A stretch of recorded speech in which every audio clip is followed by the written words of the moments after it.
চন্দ্রহাসোজ্জ্বল করা শার্দুল বড় বাহনা কাত্যায়নী শুভং দদ্দার দেবী দানব ঘাতিনী।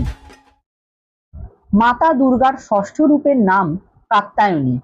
তার কাত্যায়নী নাম হওয়ার পিছনে কাহিনী হলো, পথ নামে এক বিখ্যাত মহর্ষি ছিলেন। তার পুত্র হলেন ঋষি কাত্য। সেই কাত্য গোত্রে বিশ্বপ্রসিদ্ধ মহর্ষি কাত্যায়ন জন্মগ্রহণ করেন। তিনি ভগবতী পরাম্বার উপাসনায় বহু বছর ধরে কঠিন তপস্যা করেছিলেন। তার একান্ত প্রার্থনা ছিল মাতা ভগবতী তার গৃহে কন্যারূপে আবির্ভূতা হন। ভগবতী মা তার এই প্রার্থনা মেনে নেন। কিছুকাল পরে যখন দানব মহিষাসুরের অত্যাচার পৃথিবীতে অত্যন্ত বেড়ে গেল, তখন ব্রহ্মা বিষ্ণু মহেশ্বর তাদের নিজ নিজ তেজের অংশ দিয়ে মহিষাসুরের বিনাশের জন্য এক দেবীকে সৃষ্টি করলেন। মহর্ষি কাত্যায়ন সর্বপ্রথম এর আরাধনা করেন, তাই একে দেবী কাত্যায়নী বলা হয়। এমনও বলা হয়ে থাকে যে ইনি মহর্ষি কাত্যায়নের গৃহে কন্যারূপে জন্মগ্রহণও করেন।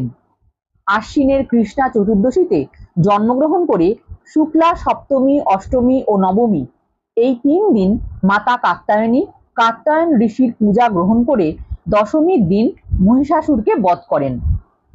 মাতা কাত্যায়নী অমোঘ ফলদায়িনী। ভগবান শ্রীকৃষ্ণকে পতিরূপে লাভ করার জন্য গোপিনীগণ কালিন্দী যমুনা তীরে এরই আরাধনা করেছিলেন। ইনি ব্রজমণ্ডলের অধিষ্ঠাত্রী দেবী রূপে প্রতিষ্ঠিত। এর রূপ অতি সুষমামণ্ডিত এবং দিব্য। এর গাত্রবর্ণ স্বর্ণের ন্যায় উজ্জ্বল ভাস্কর।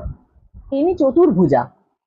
মাতার দক্ষিণের উপর হস্ত অভয় মুদ্রায় এবং নিচের হস্ত বড় মুদ্রায় আছে। বামের উপর হস্তে তলোয়ার আর নিচের হস্ত পদ্মপুষ্পে শোভিত। ইনি সিংহ বাহনা। দুর্গাপূজার ষষ্ঠ দিনে দেবীর এই রূপের পূজা হয়। এই দিন সাধকের মন আজ্ঞাচক্রে স্থিত হয়। যোগ সাধনায় এই আজ্ঞাচক্রের স্থান অত্যন্ত গুরুত্বপূর্ণ। এই চক্রে স্থিত মন সম্পন্ন সাধক মা কাত্যায়নীর শ্রীচরণে নিজের সর্বস্ব নিবেদন করেন। পরিপূর্ণভাবে আত্মনিবেদনকারী এরূপ ভক্তের সহজভাবে মাতা কাত্যায়নীর দর্শন লাভ হয়।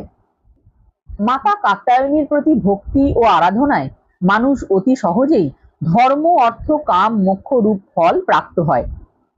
তিনি ইহলোকে অবস্থান করেও অলৌকিক তেজ ও প্রভাবের অধিকারী হন।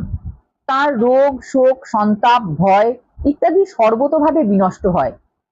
জন্ম জন্মান্তরের পাপ দূর করার জন্য মায়ের আরাধনার থেকে বেশি সুগম ও সরল পথ আর নেই। এর উপাসক নিরন্তর এর সান্নিধ্যে থেকে পরম পদের অধিকারী হয়ে যান। অতএব আমাদের সর্বতোভাবে মায়ের শরণাগত হয়ে তার পূজা অর্চনায় তৎপর থাকা উচিত।